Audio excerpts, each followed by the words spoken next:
There's this guy. His name is Johnson. Not someone dramatic, not someone careless either. Just a normal guy. The kind of person that always says, "I'll handle soon or later."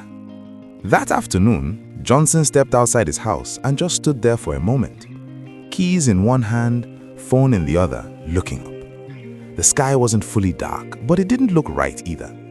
It had that heavy, quiet look, like rain was already on the way, just waiting for the right time. From inside the house, his younger sister Annie called out, "Are you still going out? It looks like it will rain." Johnson didn't even turn back fully. He just said, "I'll be quick." But the truth was, he wasn't going to be quick. He had a lot to do, things he had postponed for days, a parcel to send, a payment to complete, a quick stop at a shop before it closes. All things he kept saying, "I'll do it later." And now, this was his later. As he stepped onto the street, he met his neighbor, Samuel, leaning by the gate. Samuel looked up at the sky, then at him. "You sure you want to go out now?" he asked. Johnson laughed a little. "It's just clouds. I'll be back before anything happens." Samuel didn't argue. He just nodded slowly. "You better hope so." At first, everything felt fine. The wind was light, people were still outside, vendors still calling out. Nothing serious. Johnson even started walking faster, like he was ahead of time, like he had made the right decision. Then, it happened. A drop. It landed on his hand, cold, sharp enough to make him pause. He looked up again. This time, the sky wasn't playing anymore. The clouds had gathered, thick and heavy. For a second, he hesitated.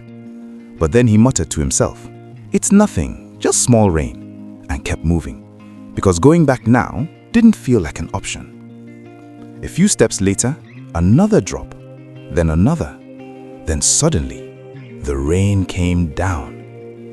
Not slowly, not gently. Heavy, fast, loud. People started running. Vendors rushed to pack their goods. A woman beside him grabbed her child's hand and hurried off. Even Samuel from far behind had already gone inside. And Johnson? He was stuck in the middle of it. He tried to move faster, but the rain didn't slow down. It got worse. Within seconds, his shirt was soaked, his shoes filled with water. Each step felt heavier than the last. He finally rushed under a small shop shade, already crowded with people trying to hide. Next to him, a man sighed loudly. "I knew this rain was coming. I just didn't expect it to start like this." Johnson didn't reply, because deep down, he did expect it. He just thought he had more time. From where he stood, he watched as shop owners started closing early, metal shutters coming down, one after another. The exact places he needed to go. The parcel shop, closed. The store, closing. The person he needed to meet, already gone. It felt like the rain didn't just fall, it ended his plans.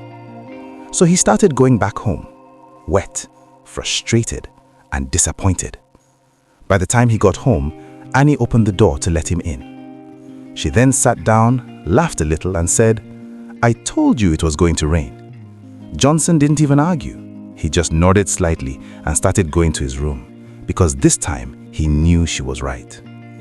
Later that night, he sat quietly, just staring at his phone, thinking, not about the rain, but about how many times he said, "I'll do it later," and how later seems close until something shows up, and by the time you realize it, it's already too late.